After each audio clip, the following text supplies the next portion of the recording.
Hi, I'm Kendall Young with Telus Properties, here with your Glendale Micro Market Report for September 2011. Without further ado, let's dive into the numbers. I think there are just three questions that you really want answered. Should I buy? Should I sell? And where are prices going? But predicting the future is just so hard.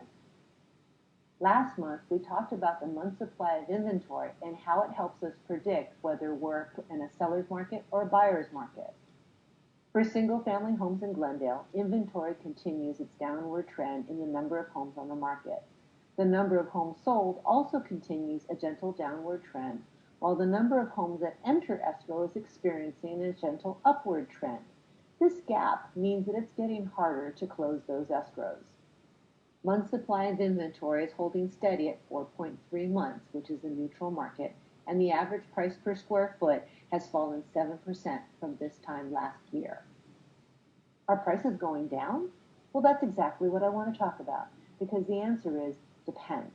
The upper range has a very different dynamic than the lower range, so let me explain. The lower end of our market has very few homes on the market, and at the same time, our rate of sales is more or less even. Our month supply of inventory is at 4 months or a neutral market. Now, the average price per square foot is actually a mostly flat to slightly declining trend line. I think it's worth noting that under 500,000 since March, the number of homes entering escrow has been on a steep increase, but the number of closings has not.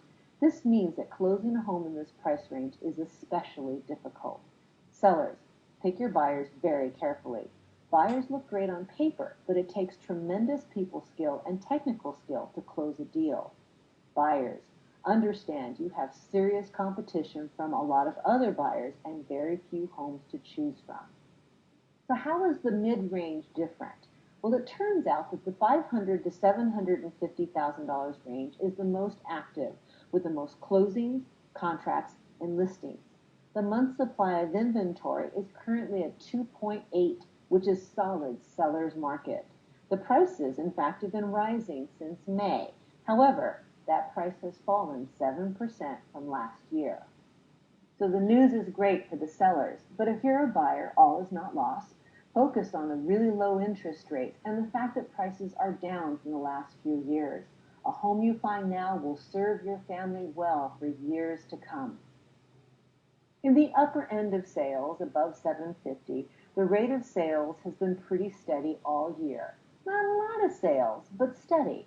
Inventory is similarly steady, with a small trend upward in the last quarter. However, the small number of sales per month makes the charts for the month supply of inventory and the average price unreliable because there's such a small amount of data. In general, I would say this market is a buyer's market. If you're a seller in this price range, I urge caution. There are roughly 50 homes competing for just 10 buyers. In order to be the guy that sells as opposed to the one who doesn't, it's extremely important that you are one of the top 3 values on the market. If this information causes you to feel that now is the time to buy or sell, call me at 818-396-7588. We will craft an individualized plan for you that will get you to where you need to go.